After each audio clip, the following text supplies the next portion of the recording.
The topic that we're going to address is one that is obviously essential for all of us in our day-to-day and in trying to evolve and create truly inclusive and diverse workplaces. And I want to frame the conversation by drawing the analogy to this work and what's been called a wicked problem. Has anyone heard that term before? No? So it's a term that was defined by a professor of business administration and peace and conflict resolution at University of California, Berkeley. And the definition of a wicked problem is one where we operate with incomplete, contradictory, and often rapidly changing information. We have a large number of stakeholders involved. There are connections to many other problems in our society and in our world. And solutions require a great number of people to change their mindsets and their behavior. And it's never definitively solved. Sounds a lot like increasing inclusion and diversity in our workplaces. Now, researchers, thought leaders have been studying how do we solve these kinds of wicked problems. Because the standard approaches don't work. What do you need? You need a diverse set of problem solvers. That's why this room is so incredibly important and why I'm so grateful that CalPERS and CalSTRS brings us together. We have to be willing to step outside of our silos. We need a high degree of collaboration. Again, another reason why this room is so important. And what's most important is instead of seeking the solution that totally eliminates the problem, recognize that a series of interventions is what is the path to improvement. So with that as our context, I'd love to ask my panelists, my co-panelists, to please introduce themselves and say a little bit about their background. Erika, do you want to kick us off? Okay. So I'm Erika Irish Brown. I'm Chief Diversity Officer at Goldman Sachs. I've been in my role now for about 9 months. Prior to that, I was Bloomberg's Chief Diversity Officer. Spent about the last 14 years of my career in the diversity and inclusion space exclusively. And prior to that, spent about 15 years in investment banking. So I think my time from the line and understanding the business and having come up at a time before there were leaders that focused on diversity and inclusion certainly informs how I approach my role today. And I try to be really thoughtful around commercial impact of diversity and inclusion and positioning information, how our leaders need to receive it, meeting them where they are, and trying to move the needle. Thank you for having me. All right. Hi, Sekou Kaalund. I had a new initiative at JPMorgan called Advancing Black Pathways, which is focused on improving the economic foundation of the Black community by creating greater pathways across education, career, and wealth. And we're doing this because we recognize that it is said that talent is created equally, but opportunity is not. And so we're going to leverage our business and philanthropic resources to provide greater access for African-American businesses, individuals, and families. And in terms of my background, I've been at JPMorgan about 12 years. I moved to this role from the investment bank. I've been in financial services 20 years, but I've always been focused on economic development and making an impact. So while I was running pension coverage for our investment bank before this job, I always have been focused on how to create greater impact and provide greater access for more people. Good morning, everyone. I'm Rakhi Kumar. I head up the asset stewardship, that's the proxy voting engagement activities at State Street Global Advisors, as well as their ESG investing business. I started off as a strategist and actually accountant in India, and then made my way to strategy consulting and governance, what I've been practicing for over 20 years now. In terms of why I'm here to share all the stories or some lessons learned from the Fearless Girl campaign that we started in 2017.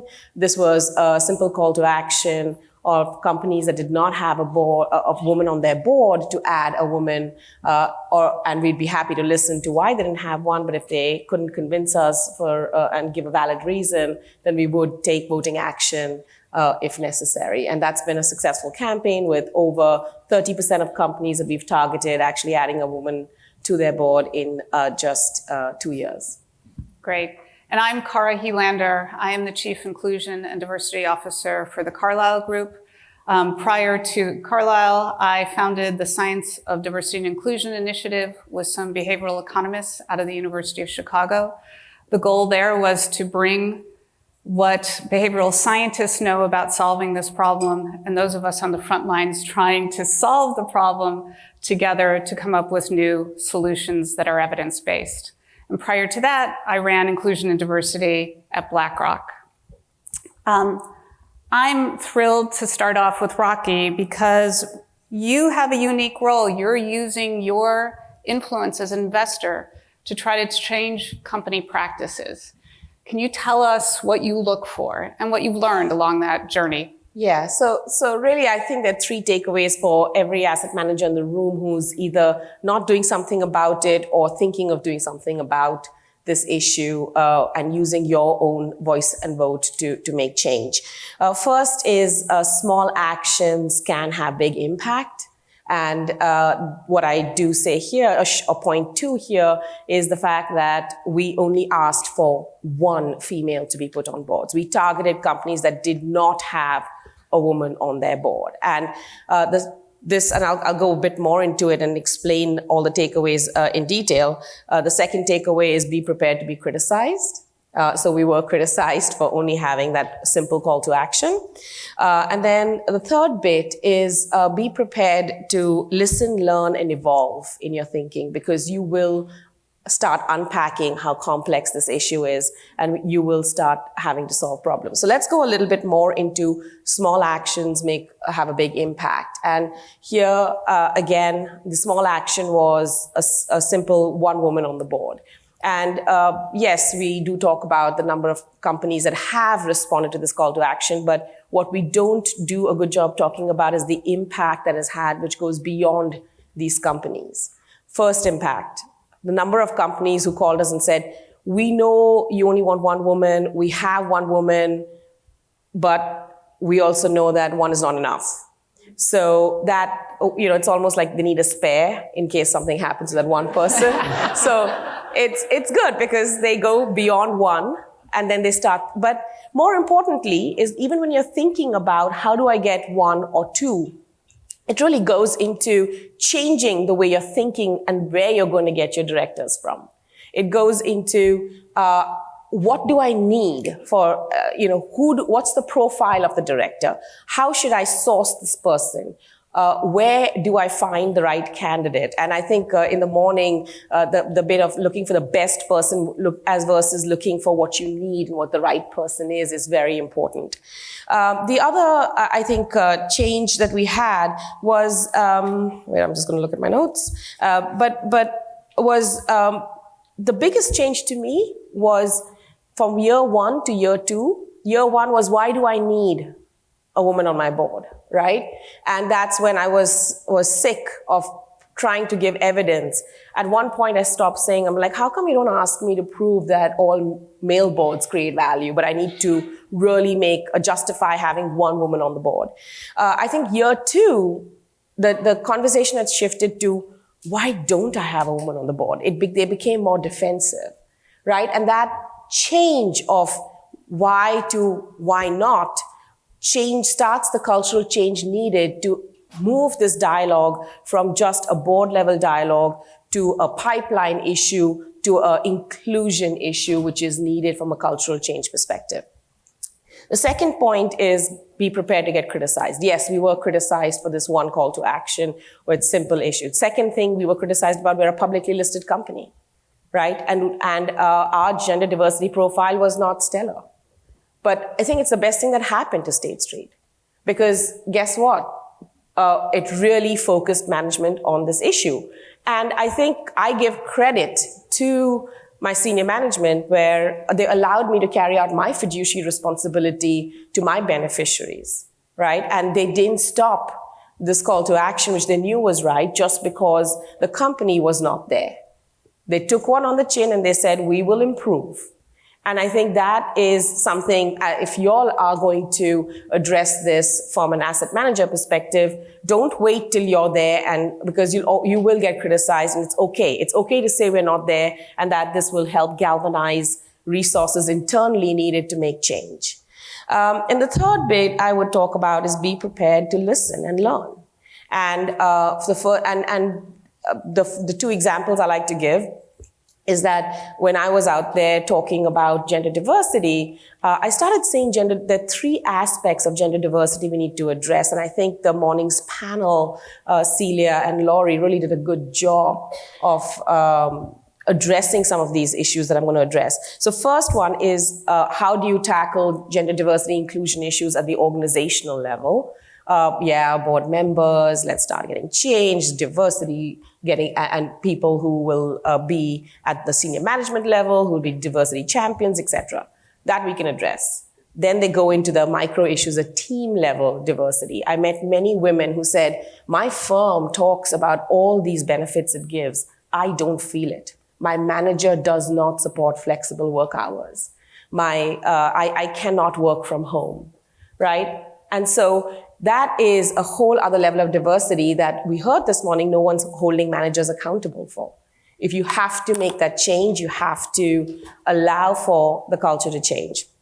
And the third level of diversity, which I don't even know how we start, but I guess it's the biases issue that we talked about, is the social issues that really women, we grow up being told we have a role to play, and then we lead our lives and make choices that actually do impact. And I think we do it unconsciously, right? And we don't have, it's hard and it's socially ingrained in us to try to make choices that men may not have to make when it comes to either their careers or their life, some of the life choices they have to make. So I think that's some of the social biases that are ingrained. I mean, I tell people that, if we told women that instead of you need to be married at the age of by the age of 30, you need to be a CEO by the age of 50, what would the girls grow up to aspire to, right? And then the other problem is, we took on gender diversity at the board level. And very quickly, we got held for every kind of gender diversity issue out there. And I had to come out very publicly defending our vote on gender pay parity issues, right? And this is what I mean by listen, learn, and evolve. Because that required us to step back and say, all right, what is the problem people are trying to solve with a shareholder proposal? And in this case, the shareholder proposal was give us disclosure on median male pay of men versus median pay of women in your organization. And I'll tell you, this has become legislation in the UK, and it had zero impact, because year one versus year two, the numbers got worse, right? And so we stepped back and we said, okay, we understand, but what really creates this problem? And we broke it down internally to say that we know that if there are more men in senior level positions than women, and so when you do a median of men, and there are more men in organizations than women. So if you do a median male pay to median female pay, you will almost always have a discrepancy as defined by the shareholder proposal. And you're going to you're not really showing company a pathway of how to change this. So we, this year, for this proxy season, we looked at we asked companies around 4 disclosure items. The first one, do you disclose at every level of management the median pay for men versus women at that same level, right? The second disclosure item, do you disclose how many women you have versus men you have at the same level? So if you're really smart, you can just take the table and actually calculate the average if you really wanted to. The third bit was, do you set goals to move the number of men and women in the pipeline? And then the fourth aspect was, do you have a strategy or internal practices that you disclose to help reach those goals. Because without all four of them, you're not going to make progress on the gender pay parity issue. By giving me disclosure, and I need disclosure on goals. So then we talked to companies, and we had some companies who have very good disclosure on all but one, which was they didn't set goals, or they didn't provide median disclosure. And we were pretty hard-lined about this. We were like, we're going to abstain. I know you're very good. You do 3 out of 4. Right? But you only get a vote against, or we'll vote against the shareholder proposal only if you hit all 4, because that means you have a pathway internally.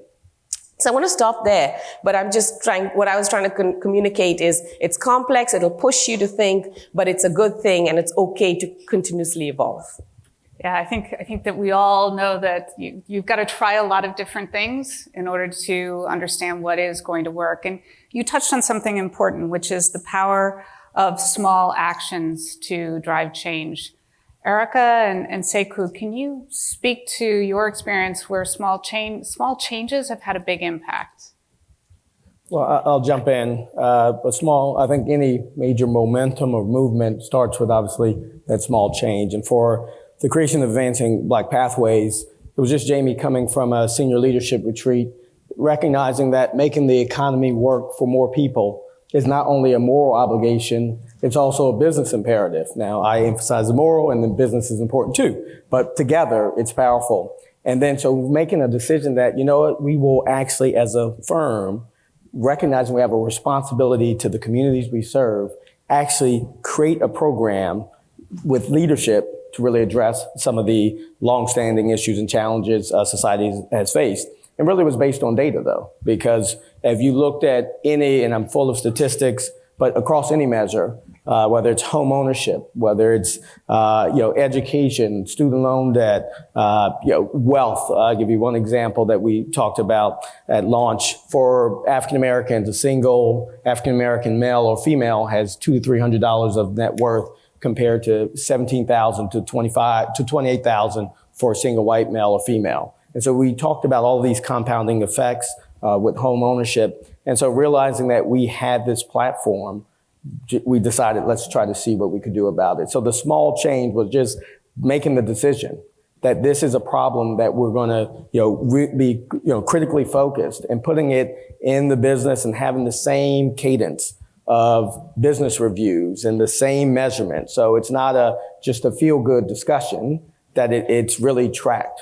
And so I think that small step is what brought me here today, and I'm excited to really be a part of what we hope to get other corporations to join in.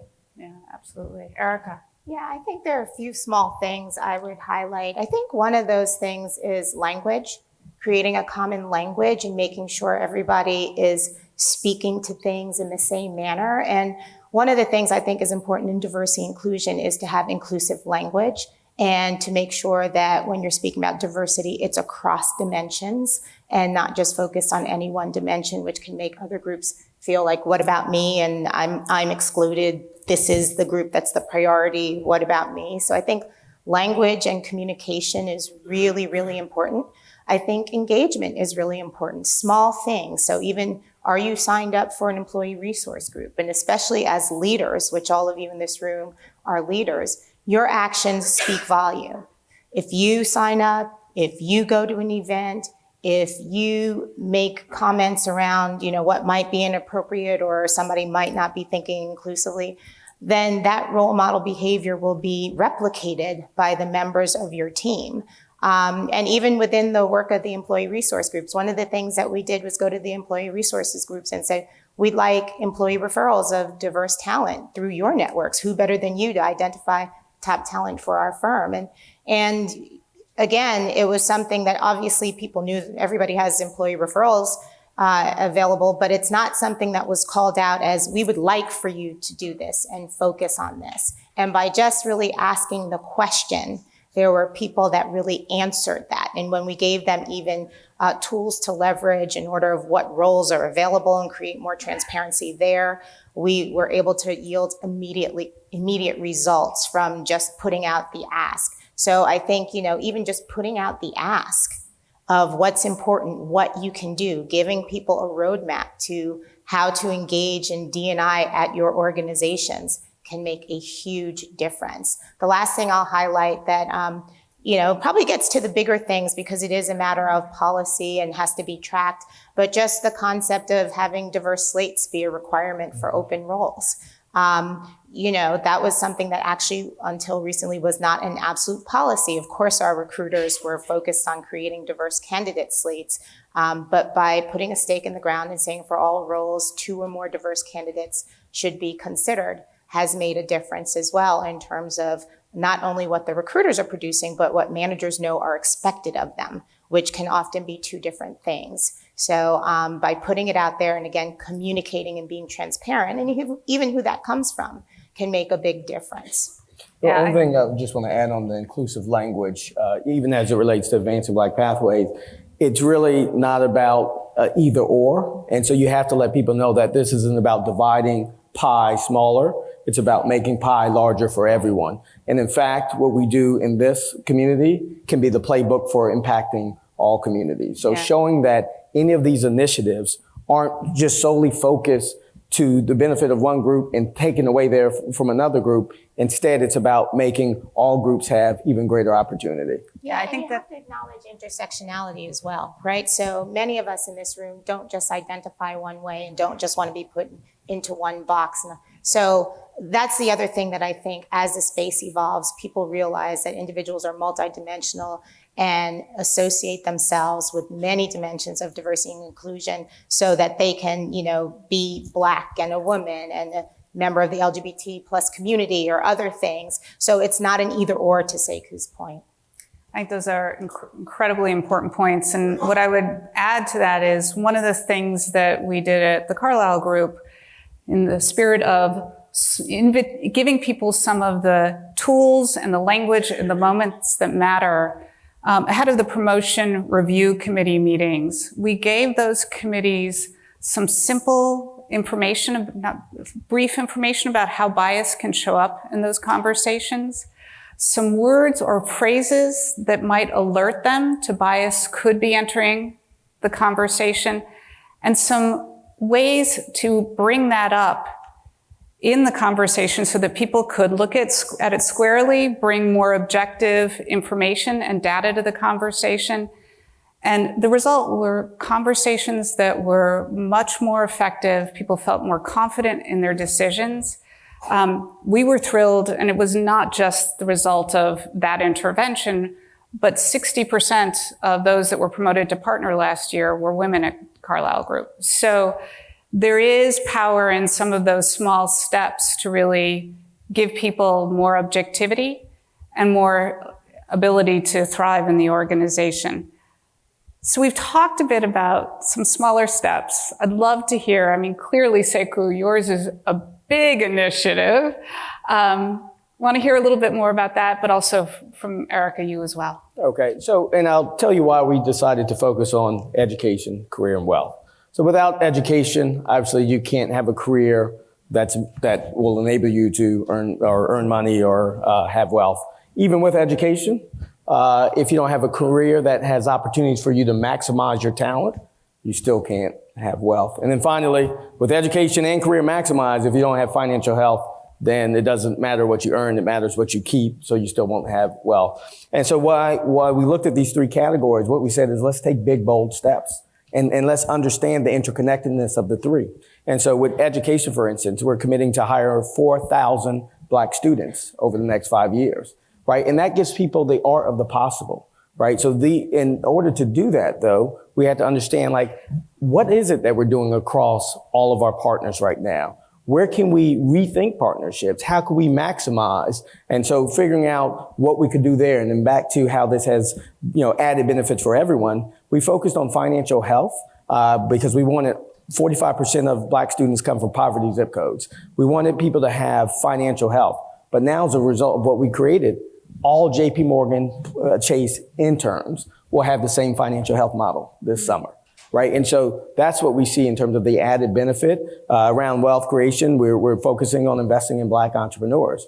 Why? Because if the Black entrepreneurship ownership rate was the same as white Americans, it would result in 9 million more jobs and $300 billion in worker income. Now, the purchasing power of the Black community is $1.2 trillion. So if we're saying that we create more opportunities for entrepreneurs, right, we're creating a stronger economy. So again, a lot of what we're looking at, we recognize how they're all interrelated, and then how can we as a bank bring the best partners to bear? Because everything can't be JPMorgan Chase, right? There's some initiatives with Jamie serving on the Business Roundtable that we want other corporations to join in. So if I call it the JPMorgan Chase fill in the blank, if I'm a Goldman Sachs, do I want to say, yes, sign me up for the JPMorgan Chase? Probably not. But if we are having conversations and are more mission driven, and I'll give you the best example of that with veterans, right? So we started with veterans, other companies as well. It was the 10,000 jobs mission. Then it was 100,000 jobs. Now we're over 1 million jobs, right? And it's because you pull people together, aligned on a specific cause. And that's what we want to do here too. Yeah, I think there's been a lot of partnership across the firms when it comes to diversity and inclusion. And even this summer will be a great example where our firms connect around diversity in technology and training a group of students that are focused on STEM careers. So I do think that there's more and more collaboration even amongst competitors, which is the good news, because this is an industry issue. Yeah. And, like my mother used to say, rising tides will float all boats. I also think diversity as a business imperative has to be treated like any other element of the business. So one of the things that I thought was relevant to share was the number of goals that we recently have set. We've set goals around hiring initiatives, both in the US as well as in the UK and for women globally. We've set goals around increase in supplier diversity spend. So we've set these goals, we've made them public, whether or not it's coming directly from David in announcements or whether or not it's in our sustainability report. We've even been really deliberate around our business. So diversity inclusion, not just from a human capital perspective, but how do we do our business? How do we select managers to be on our AIMS platform? Who do we trade with in our liquidity funds? And how do we ensure that we still get best execution, but we're trading with minority women, veteran-owned broker-dealers as well. So I think, when you set goals, it makes people approach diversity and inclusion with intention. And if you are not intentional, you are not going to achieve your goals. And if you're being held accountable to those goals at the highest level by the management committee, and there's full transparency on the performance against those goals that's discussed at the highest levels, then you start to see results. So accountability is one of the biggest challenges any diversity and inclusion leader can have. But when you embed it against goals that are measurable, even inclusion can be measured.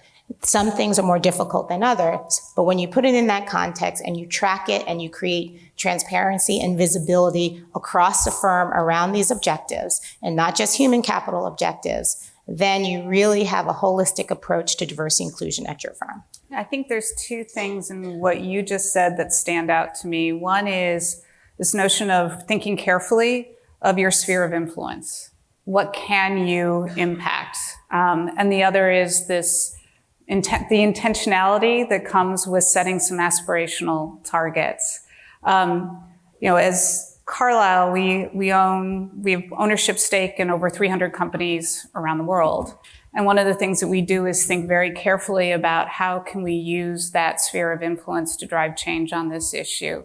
And in 2016, one of our largest funds, in fact, most of our private equity funds in the US set the goal of having at least one diverse director on each portfolio company board within 2 years of ownership.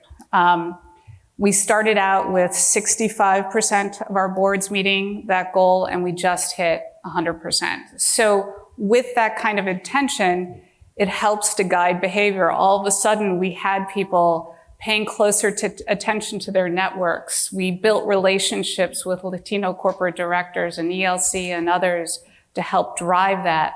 But it is a powerful mechanism. But just think about it, like with any product, any of our companies, if we were launching a new product, we wouldn't say, yeah, we're not going to really measure like revenues. We just feel good about it. Yeah. Expenses, we know there'll be some. There may be some. Like you would lose your job and that product wouldn't launch. And so like everything else, when you have that intentionality, and then measure, like you said, 65%, 100%. Like she knows, same thing with slates, what the progress has been because you were intentional and you measured. And so if you don't measure, it doesn't matter. Yeah. Yeah, I just wanted to bring in the investor perspective here because I do agree. You talked about goals. And what I find really interesting about this conversation is they're talking about internal activities that they're doing, which sitting where we sit or I sit, we are listening to this as what are you doing with regards to your ESG, your commitment, etc., right? And what we are wanting to hear is that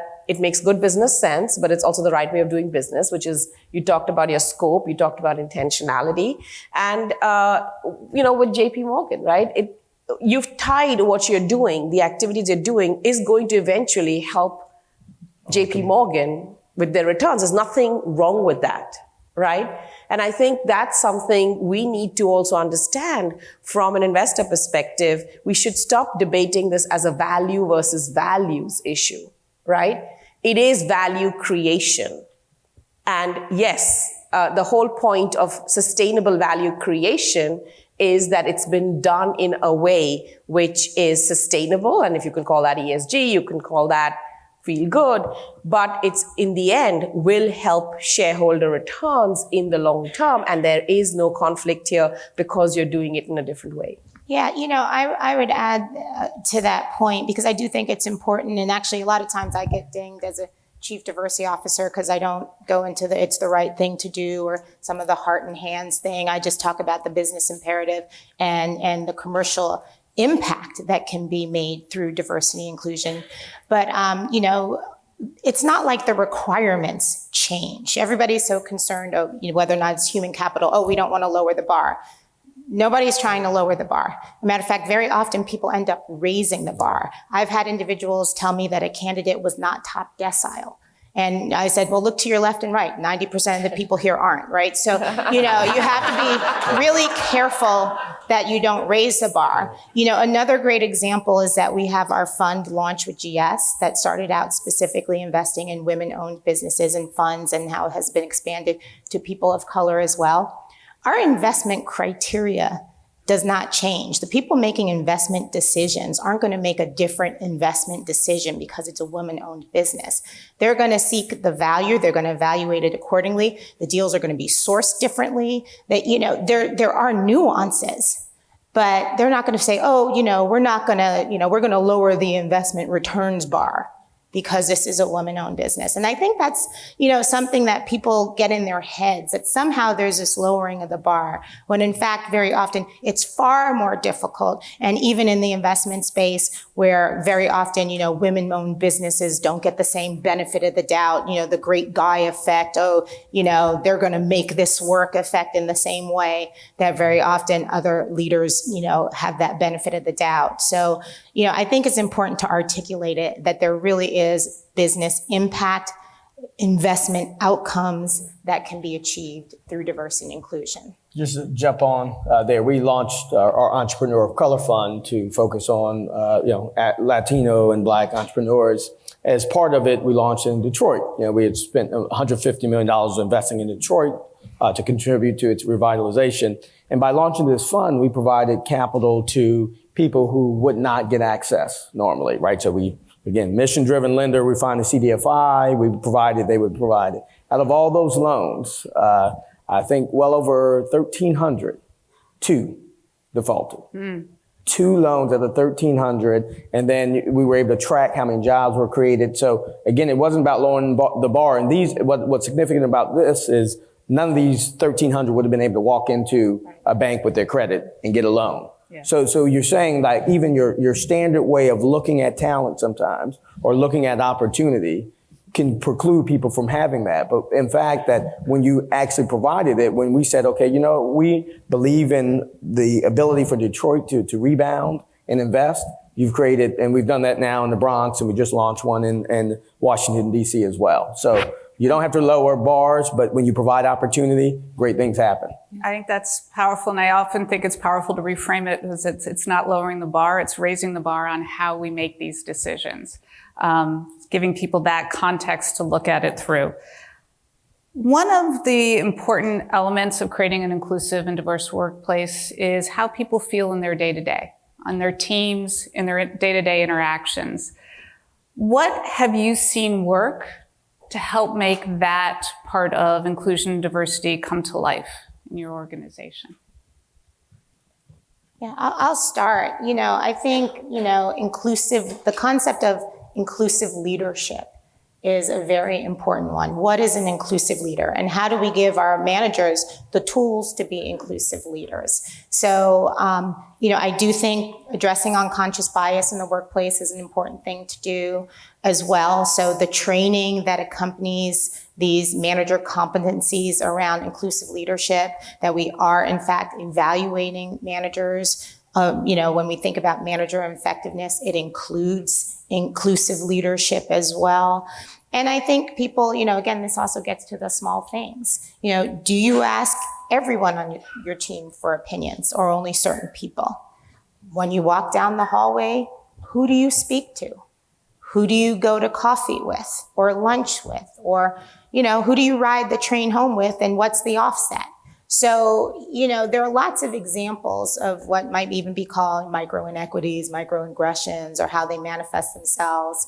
And very often it is opaque to you as an individual in terms of your actions, right? So having those tools, being thoughtful around being inclusive, what some of the micro inequities are, I think is a very important step to it, because it's a small thing. And it's not just leaders either, because most of us, we interact with people all day long, and the person sitting to your left and your right very often is not your manager or a partner, an MD. They're a person on the team just like you are, and how people are made to feel is important.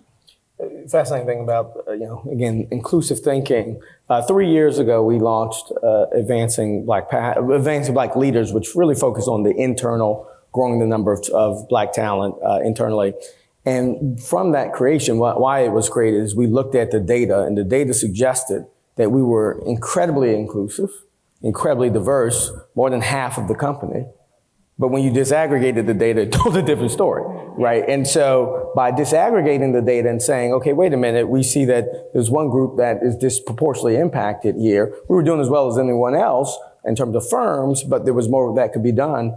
But by being intentional and creating an effort, it also created dialogue, right? And so not just beating someone over the head and saying, I'm looking at your numbers, you're not inclusive, but providing some of those tools that people can have the dialogue, right? And so launching, Advancing Black Leaders at the time gave people the opportunity to really think about, again, the bias, right? When you show someone slates and say, okay, you hired 10 MDs, you interviewed 50 people and no African Americans and 3 women, are you shocked about the results, right? Yeah. And then, but not just, again, beating the head, but let's see what we're doing across the company or in this division that's sharing success, that's having success. So when you actually leverage it to create that inclusive dialogue where people can share these best practices and not necessarily just be beat on the head for results. And now, unless you're not trying, that's a different story. But for people to have permission, so to speak, to ask the questions, to understand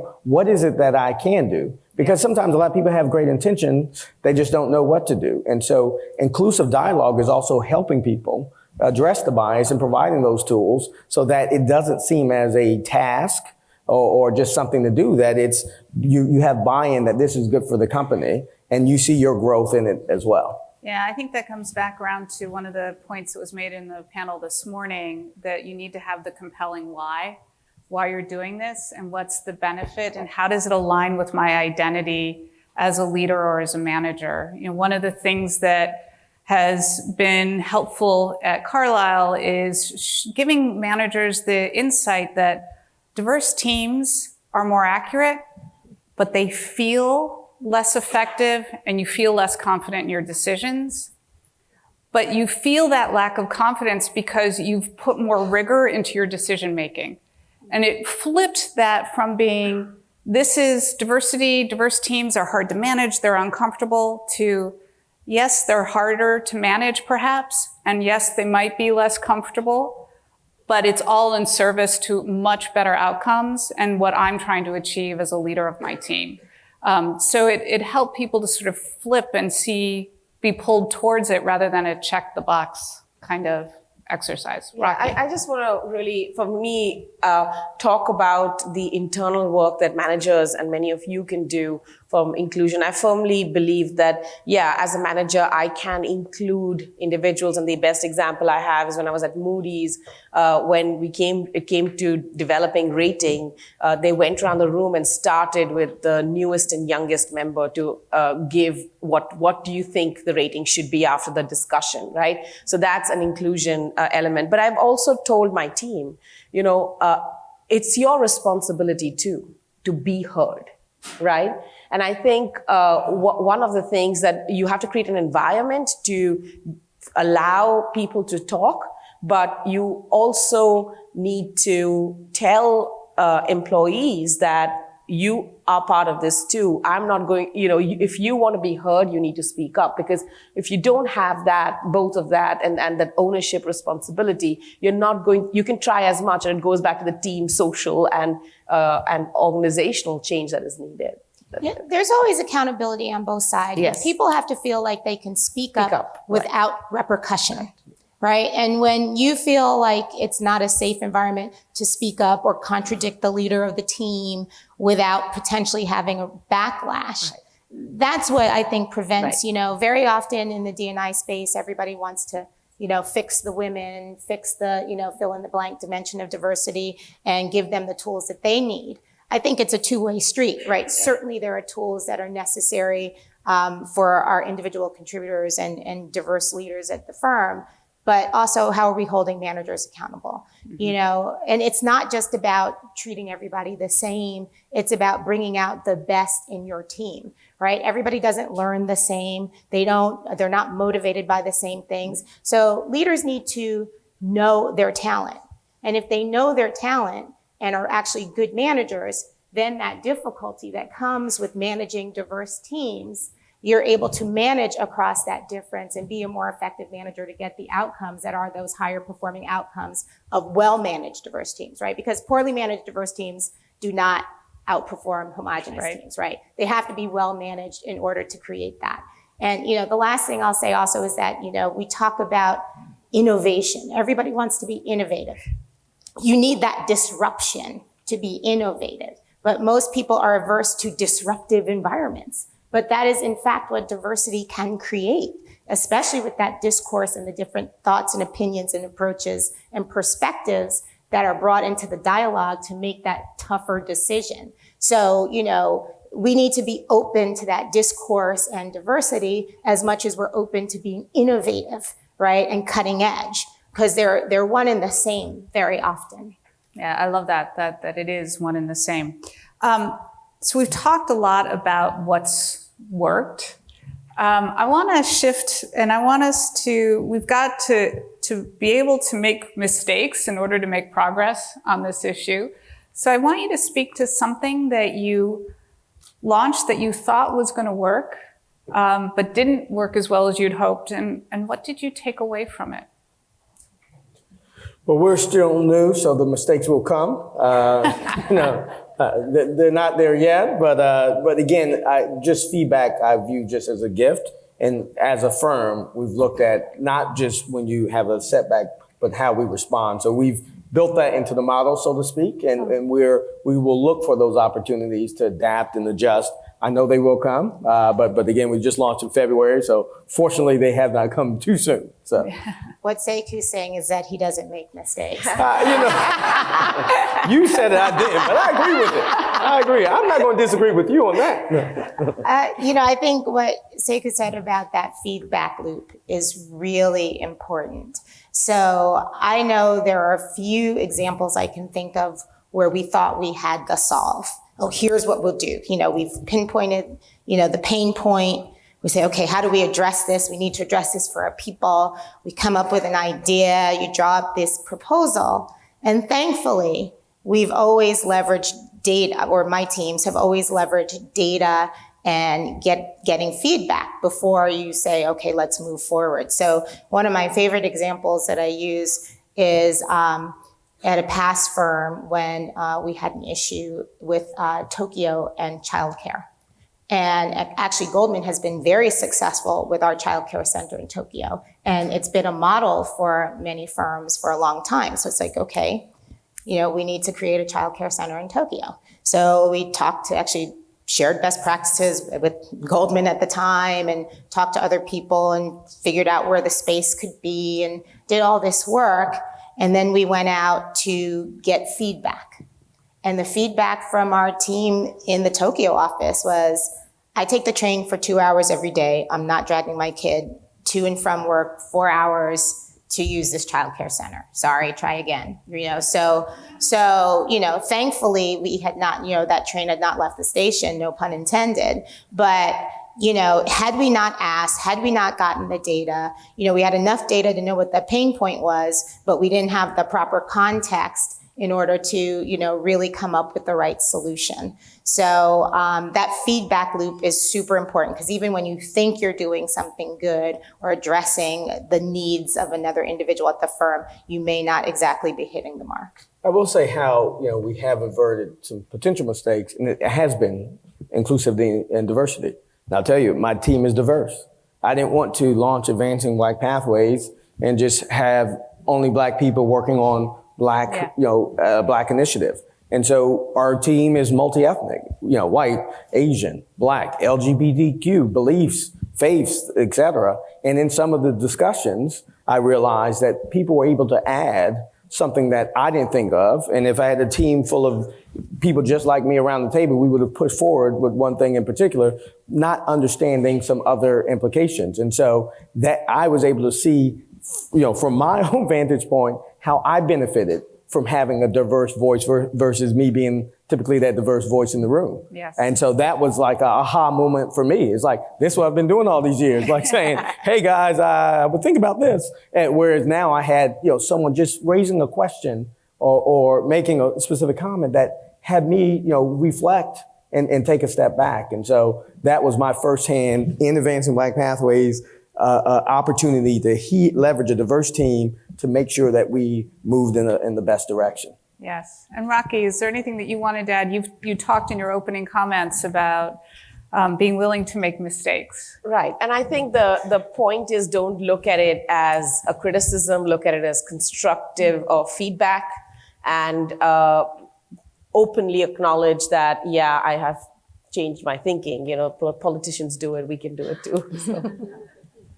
Great. Well, I want to thank you all for this amazing panel. I think the themes around transparency, setting goals, intentionality, willingness to make mistakes, and sharing across silos, as we opened with, are incredible themes, and you've helped us all learn. So thank you. Thanks.